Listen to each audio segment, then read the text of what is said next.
Wyoming Territory, June 1879, the wind carried the smell of dust and sagebrush as it rolled across the wide, dry land. And Grace Kenley stood on her porch gripping the rail like it might hold her world together. She had buried her husband, Illy, 6 months ago beneath the cottonwood tree near the creek. Now the bank was knocking. The ranch was in her name, but that would not hold off the foreclosure, not with 2 children to feed and cattle thinned from drought.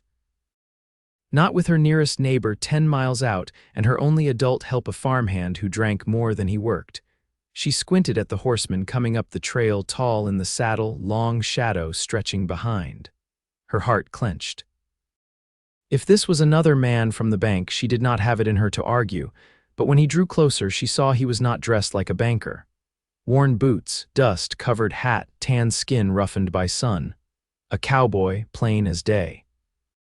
He stopped 10 feet from the porch, dismounted in one smooth motion, and took off his hat.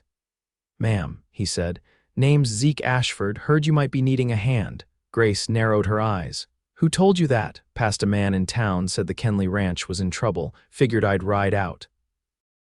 "I work clean, I do not drink, and I do not ask questions that are not mine to ask." She hesitated, eyeing the stranger. His voice was steady, not hurried. He looked about 30, maybe a few years older than her. There was something about the way he stood, not proud, just solid. Before she could speak, a small voice called from inside. "Ma," Grace turned. "Inside, Kellen," she said softly. "Stay with your sister." Zeke's face softened at the mention of children. "You have kids," Grace gave a single nod. 2, Kellen is 6. "Kara is 4. He looked toward the house, then back to her. "I do not mean any harm, ma'am. I just need work. I can mend fence, ride herd, break colts, and I am not looking to steal from a widow." She flinched a little at the word widow. It still did not sit right in her chest. But the truth was, she needed help. More than help, she needed a solution. The letter from the bank burned a hole in her apron pocket. The land would go up for auction in less than 2 months unless she could pay what Illy owed. "You know anything about branding?" Zeke nodded. "Yes, ma'am. I worked a spread near Cheyenne last year, drove cattle north to Montana." Grace studied him a moment longer, then stepped aside. "You can sleep in the bunkhouse. We eat at 6. Do not be late." That night, she sat at the table with her children, Kara curled against her side, Kellen picking at his cornbread, and watched Zeke eat quietly across from them. He did not say much, just thanked her and helped clear the plates when they were done. He even fixed the loose hinge on the back door without being asked. But the next morning, Grace rode out with him to check the south fence line. It was more to watch him than anything else. She did not trust easily anymore, not since Illy's death had shown her how quickly the world could tilt. They rode in silence for a while, the horses kicking up dust as they moved between the dry mesquite and the brittle grass. Then Zeke said, "You keeping the ranch for your kids?" Grace glanced at him. "I am keeping it because it is the only thing we have left." He nodded once, like he understood that in his bones. By the 3rd week, Zeke had fixed the barn roof, found a stray calf tangled in barbed wire, and taught Kellen how to saddle a pony without spooking it. Kara followed him around like a duckling, clutching her rag doll and offering him wildflowers. One evening, under the weight of the setting sun, Grace sat on the porch steps while Zeke sharpened a knife nearby. "The bank wants the land," she said quietly. "Illy took out a loan last spring. He thought we would have a good season." Zeke looked up, his eyes steady. "How much?" "Too much." He returned to the blade, the rhythm of the whetstone steady. Then he said, "You ever think about marrying again?" Her breath caught. She turned to him. "What are you asking me? Not for real." "Just on paper, if you had a husband, the bank might back off, might think you are not alone out here." Grace stared at him. "You are saying I should pretend to marry you?" Zeke shrugged. "I do not need the land, but I need a place to stay, and you need someone to stand beside you." "It would not be for love, just protection." She scoffed, though her heart beat faster. "You think folks will not see right through that? Maybe, maybe not, but it gives you time, buys you a season." She stood and crossed her arms. "You want to fake a marriage with a woman you barely know." Zeke stood too. "I want to help, that is all." Grace studied his face. There was no mockery there, no angle she could see. Just quiet strength and something else she had not seen in a long time, care that asked nothing in return. "I will think about it," she said. 2 days later, she rode into town with Zeke beside her. They stood before the justice of the peace under the wide blue sky, and she said the words with her chin high and her hands cold. Zeke held her gaze the whole time. When it was done, he tipped his hat and said, "That ought to buy you what you need." But as they rode back toward the ranch, Grace felt a shift she could not name, something warm and slow blooming in her chest. And when she looked at Zeke again, she saw not a stranger, not a hired hand, but a man who had stepped into her storm and offered shelter without asking for anything back. She did not know yet what that would mean, but she would. Zeke didn't speak much on the ride back, and Grace didn't press him. The wind had picked up, carrying grit across the flats, and the horses moved slower with the heat settling deep into their shoulders. By the time they reached the ranch house, the sun was low and gold, laying long shadows across the yard where Kara sat drawing in the dirt with a stick and Kellen tossed pebbles into a tin bucket. Grace climbed down from the saddle and looked toward the barn. "You'll need a spot to keep your saddle." The old tack chest still sound. Zeke nodded and led his horse toward the stable without a word. Kellen watched him disappear inside, then turned to Grace. "Is he stayin' for good now?" She knelt beside her son, brushing dust from his collar. "He'll be here a while." "There's work needing done." Kellen studied her face, serious in that way he'd grown into too fast. "He fixed the gate for me when it stuck. He didn't holler or nothing, just said I was strong enough to lift it if I kept trying." Grace touched his cheek. "That's so," he nodded, then ran to help Kara gather her things before supper. The days that followed unfolded without fanfare. Zeke woke before first light, fed the stock, and made headway on the broken wheel of the hay wagon. Grace found herself watching him more than she meant to, how he moved through tasks without rush, how he never waited to be told what needed doing. One afternoon, she found him at the far end of the pasture near the cottonwood grove. He leaned against the fence, arms crossed, looking out over the cattle. She held a tin cup in her hand, the coffee inside still warm. "You been out here long?" He turned his head slightly. "Just a bit." Grace offered the cup, left some on the stove. "Figured you wouldn't mind it black." He accepted it without looking at her, just a quiet "thank you." After a moment, she crossed her arms and leaned against the post beside him. The silence between them didn't feel strained, only full. "Illy wanted to plant alfalfa in that bottom stretch," she said, nodding toward the far slope. "Said the soil would hold water better there and maybe we'd get a second cutting come August. You thinkin' to try it?" "I was, but I'd have to trade for seed." "Most folks are holding tight to what they've got." He took a sip. "I can ride to Fort Laramie next week. There's a trader I know. Might be he's got some left." She tilted her head. "And what would you ask in return?" Zeke looked at her then, straight and steady. "Nothing you haven't already given." Grace met his eyes, the weight of his words settling quiet in her chest. She didn't answer, only nodded once and turned to walk back toward the house as the wind stirred the tall grass behind her. That night, Zeke stayed out after supper, working by lantern light to repair the watering trough that had started to leak near the seam. Grace watched from the kitchen window, drying her hands on a cloth. Kara had curled up on the floor with her doll, and Kellen had fallen asleep with his head on the table, a book open beneath his cheek. When the lantern finally dimmed and Zeke stepped inside, he moved softly, careful of the sleeping boy. "You didn't need to finish that tonight," Grace said, her voice low. Zeke set his hat on the hook. "Didn't sit right leaving it half done." She nodded slowly, then reached for the kettle. "You want some coffee?" He hesitated, then stepped forward. "I'd take some if you're offering." They sat at the table, the children quiet around them, the night deep and still. Grace poured for both of them, and for the first time they sat not as employer and hand, not as widow and stranger, but as two people who had chosen to stand beside each other, if only for a while. She wrapped her fingers around the mug. "You ever been married?" Zeke looked into the steam and shook his head. "No, rode too long, never stayed in one place long enough to make sense of it." "Why now?" He didn't answer right away. "Then, some folks don't know what they need till it's standing right in front of them." Grace looked down at her hands. Her nails were rough, the skin at her knuckles cracked. She thought of Ellie's last season, how the worry had lined his face before the fever had taken him. How she'd stood alone every day since. "I wasn't looking," she said softly. Zeke's voice came quiet. "Me neither." The silence stretched, but it no longer felt uncertain. Outside, the wind shifted, carrying in the scent of rain from the west. Grace stood and touched his shoulder as she passed. "Storm might break by morning. You'll want to move the herd closer to the rise." Zeke nodded. "I'll see to it." She paused in the doorway to the hall. "Good night, Zeke." "Good night, Grace."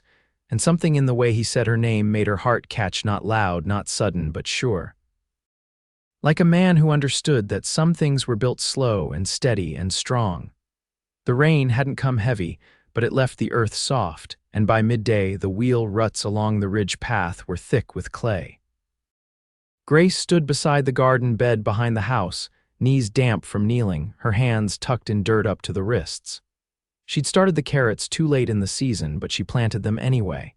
Some things had to be tried, whether or not they took. Zeke's voice cut through the hush. "You always work quiet like that," she looked up, brushing her forearm across her brow. "Only when I'm thinking." He crouched beside her, one knee in the soil, his shirt sleeves rolled above dirt-stained forearms. "What's on your mind?" "I need to figure out what to do with the north pasture. It's going to seed, and I can't afford to lose the grass." He ran a thumb along the edge of a weed she'd pulled. "If you bring the cattle through it slow, 2 or 3 at a time, they'll eat it down without trampling too much. You'll keep most of the root." She glanced at him. "You sure about that?" "I've seen it done. You've got smart cows. They'll follow the fence line if there's water on the other end." Grace sat back on her heels. "You talk like you've run land of your own." He looked at her a moment, then stood and brushed off his hands. "No, my father did. Out east before the war, we lost it when he didn't come home." Her gaze followed him. "You were a boy, 14, he said, then added, "I don't carry much from that time, just learned how to keep moving." She stood too, wiping her palms on her skirt. "And now I'm here." That night, after the children were asleep and the lamp burned low in the front room, Grace sat at the table with her mending. The fire crackled softly, shadows flickering over the plank walls. Zeke leaned in the doorway, arms crossed, one boot resting against the frame. "I've been thinking," he said. She didn't look up from her stitching. "Dangerous habit." He let out a breath, not quite laughter. "You said you've got 5 weeks before the bank comes calling again." She nodded once. "I've got a contact up in Casper," he said. "Runs a small drive every spring, keeps a few beef cattle penned for trade. He's fair. If I ride out tomorrow, I could come back with 5 or 6 head, maybe more if I offer to help him through branding." Grace set her needle down. "On what money?" He stepped inside, the floor creaking beneath him. "Let me take the chestnut mare. She's strong enough for the trip. I'll work for what I bring back. No money changes hands." She studied him, the firelight soft on his face. "Why are you doing this?" He stepped closer, his voice low. "Because I don't like seeing good land go to waste. And because I see what you're trying to hold on to." She rose slowly, smoothing her skirt. "You'd be gone near a week. I'd be back before the full moon." Grace glanced toward the stairs. "If you go, I'll need help with the outer fence. Kellen's not strong enough to haul cedar rails. I'll ask Elias Baird to come by. He owes me from last spring. He won't give you trouble." She nodded once, then reached for the kettle on the stove. "If you're leaving at first light, you'll need food for the trail. I can pack light. I'll still make you something." He watched her pour water into the basin, the steam curling up between them. "You don't have to, I know." The next morning, Grace stood in the yard with Kara wrapped around her hip and Kellen holding the mare's reins while Zeke adjusted the saddle cinch. The sky was pale, the wind sharp. Zeke turned to the boy. "Keep an eye on that north pasture, all right. And help your ma with the hens." Kellen nodded. "I will." Zeke looked at Grace, then at the girl in her arms. "She's getting taller. She's always growing when I'm not looking." He placed one hand on the saddle horn, the other on the mare's neck. "I'll be back before the moon's full." "You have my word." Grace met his eyes. "Ride safe." He climbed into the saddle and turned toward the trail. As he rode off, Grace felt the air shift, not with loss, not with worry, but with a weight she hadn't held before, the quiet certainty of someone who meant what he said and carried it with him like the tools on his belt. She didn't wave. just stood in the yard, her daughter's cheek warm against her collarbone, and watched until the dust settled behind him and the hills opened wide to the east. The days without Zeke passed with a strange, quiet tension like the hush before a summer storm. Grace woke before dawn each morning, her mind already tracking the day's tasks before her feet touched the floor. Feed the chickens, check the west trough, haul water, scrape the flaking paint from the porch rail where it blistered under sun. Elias Baird came out as promised, bringing with him a pack mule and a stiff leg that slowed him some. He worked without chatter, which suited Grace fine. Kellen took to following him around, peppering him with questions until Elias finally handed the boy a hammer and pointed him toward a pile of cracked rails. Late on the fourth evening, Grace sat at the kitchen table, Kara asleep in her lap, her curls damp from bathwater. The window was open, letting in the scent of freshly turned soil from the kitchen garden. She could hear the wind tugging the barn door softly, like someone knocking from far off. Elias stepped in from the porch, hat in hand. "Fence is near done," he said. "One more day should finish it," Grace nodded, smoothing Kara's hair. "I can send Kellen to help you in the morning." Elias hesitated. "He listens well, reminds me of my nephew." She looked up. "You have family out this way?" "Not anymore." He cleared his throat. "I'll be back shortly after sunrise." As the door closed behind him, Grace leaned her head back against the chair, the quiet pressed around her too full, too still. She hadn't realized how used she'd grown to Zeke's presence. He didn't fill a room, but he steadied it. She put Kara to bed and lingered a moment in the doorway watching the slow rise and fall of her daughter's breath. Kellen was curled beneath the quilt his grandmother had sewn, one hand tucked beneath his cheek. Grace pulled the door mostly shut and stepped out onto the porch. The stars were out in full, sharp against the black. She wrapped her arms around herself and watched the horizon. There was nothing out there but night and memory and the scent of rain that hadn't yet fallen. She didn't hear the hoofbeats at first. It wasn't until the mare's soft wicker reached her that she stepped down from the porch, heart thudding. Zeke rode in slow, his coat dusted white from travel, a rope tied to the saddles of 3 trail-weary cattle behind him. He looked thinner, darker from sun, but his eyes caught hers with the same quiet steadiness they always had. She stopped at the edge of the yard. "You made it back." He dismounted and unfastened the lead rope. "Trader was fair. Took longer than I figured." "Storm held me up near Rollins Pass." Grace glanced at the cattle. 2 cows, 1 steer. "They'll help us through," Zeke nodded. "I'll get them to the pen, then rub the mare down." She carried hard, stables clean. "Kellen's been keeping it dry." He paused. "How's he been?" "Better than I thought he'd be without you here." Zeke looked at her, something unreadable in his face. "I thought of him." Grace swallowed, then stepped back. "You should eat." "I will." Later, with the animals settled and the fire stoked low, Zeke sat at the kitchen table while Grace set a tin plate in front of him, flapjacks from earlier, warmed through with a little bacon grease, and a handful of dried apples rehydrated in the pot.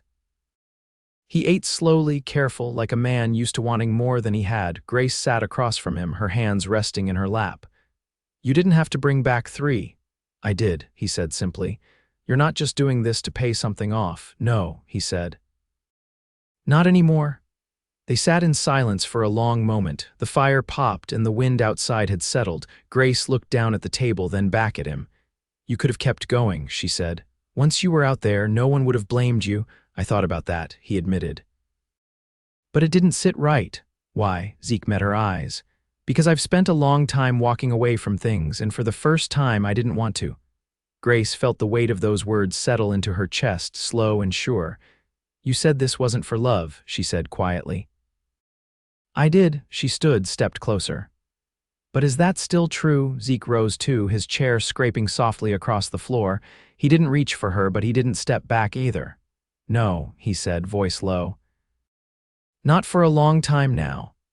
She didn't speak, just looked at him, really looked, and saw the man who had taken up her burdens without asking, who had steadied her children, who had left and come back, not because he had to, but because he chose to. Her hand found his, fingers brushing the calluses along his palm. "I don't want to be alone in this anymore," she said. "You're not," he answered. Grace leaned into him then, her forehead resting against his shoulder. His arms came around her like they'd been meant to all along. And for the first time since Ellie's grave had settled under the cottonwood, the weight inside her chest eased. Outside, the wind changed again, lifting the scent of the first alfalfa bloom from the far field. They didn't speak again that night, but neither needed to. Some things were already decided. The last of the branding finished in the pale blush before dawn, the new cattle marked and turned loose into the east pasture. Grace rested her back against the stable post, her braid damp against her neck, the quiet hum of early morning pressing into her bones. Zeke stood beside her, his shirt clinging to his shoulders, smoke and sweat thick in the folds of the day not yet born. "You never say when something hurts," she said. He looked over, brow furrowed like he wasn't sure if she meant it as observation or accusation. "I notice things," she added.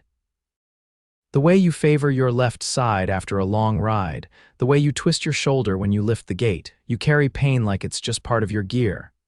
Zeke dropped his gaze to the dirt. "When I was 16, I fell from a green horse outside of Denver. Broke 2 ribs and kept working through the drive so the trail boss wouldn't cut me loose. After that, I figured there wasn't much sense in complaining." Grace pushed away from the post, brushing hay from her skirt. "There's a difference between complaining and trusting someone enough to let them see you're human." He raised his head.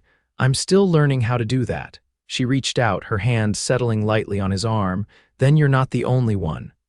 They walked back toward the house as the sky warmed. Kara had stirred early and was already sitting on the porch step, her doll in her lap, one of Grace's old shawls tied around her shoulders like a cape. Kellen trailed behind her, carrying a pail of fresh water from the well with both hands. He set it down with a grunt and wiped his forehead with his sleeve. "Fence held through the storm last night," he said. "No breaks on the north line." "That's good," Grace replied. "We'll check the far trough after breakfast." Zeke crouched beside him. "You ever think about building something your own, not just fixing what's already there?" Kellen shrugged. "I guess." Zeke pointed toward the open stretch beyond the barn. "That hill's got a good windbreak. You could start there, build a shed or a pen of your own. I'll show you how to set the frame." The boy's face lit with quiet pride, and he nodded once before hurrying into the house. Grace leaned against the porch rail as Zeke stood. "That's the first time I've seen him look forward to something since Ellie." Zeke didn't answer, just looked at her with something deep and steady in his eyes. Inside, the kitchen filled with the scent of cornmeal and bacon fat. Grace let Kara stir the batter while she set out the remaining preserves. Zeke moved through the room without needing direction, as though he'd always belonged there. And maybe, Grace thought, he had. Later that afternoon, they rode out to the far stretch near the creek, where the cottonwoods stood wide-limbed and swaying. Zeke dismounted first and offered her a hand, which she took without hesitation. They walked the edge of the land in easy silence, his hand brushing hers now and again.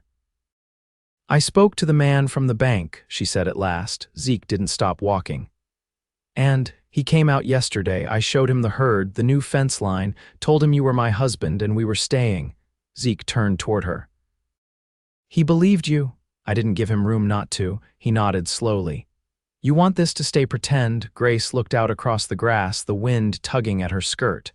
"I did. At first, it was easier that way. But nothing about you feels like pretending anymore." Zeke stepped closer, his voice quiet. "Then don't let it be." She turned to look at him fully, the weight of the past 2 years falling away like dust from a coat hung too long in the sun. "I don't want to be alone in this anymore, not in name. Not in truth." Zeke reached for her hand, his fingers rough but warm. "Then let's build something real. You and me, the land, the kids, all of it." Grace nodded, her throat thick. "All right." He leaned in, his forehead resting gently against hers. The cottonwood leaves rustled above them, and the wind carried the sweet scent of wild clover. They rode back slow, close, not needing to speak. By the time they reached the house, the sun had begun to dip behind the ridge, painting the world in gold. That night, when the children were tucked beneath quilts and the windows latched against the chill, Grace and Zeke sat by the hearth with their hands entwined. No ceremony, no preacher. Just two people who had weathered the long, hard stretch of sorrow and found, waiting on the other side, something quiet and whole. They shared the room, the warmth, the years ahead. And when Zeke laid his hand over hers and asked softly, "Can I stay?" she answered with a kiss, slow and certain. The seasons turned. The alfalfa took root in the bottom stretch and came up thick and green. Kellen built his shed with Zeke's help, and Kara strung wildflowers along the fence posts every spring. The land held through dry spells and storms, and the bank never came calling again. Zeke registered the cattle under the Kenley name but branded them with a new mark, one he and Grace designed together, carved into leather and iron. It stood for something different now, not just survival but belonging. On the first warm evening of their second year, Grace sat with her feet in the creek, skirts hiked above her knees, watching the children chase frogs in the shallows. Zeke came down the bank, carrying a tin cup of fresh churned buttermilk. He handed it to her, then sat beside her in the grass. "Did you ever think life would look like this?" she asked. He shook his head, smiling faintly. "No, but I'm glad it does." She leaned against him, her cheek to his shoulder. "Me too." They sat like that until the sun dipped low and the fireflies began to rise, the creek whispering beside them and the children's laughter echoing through the cottonwoods. And for the first time in a long, long time, the world felt whole.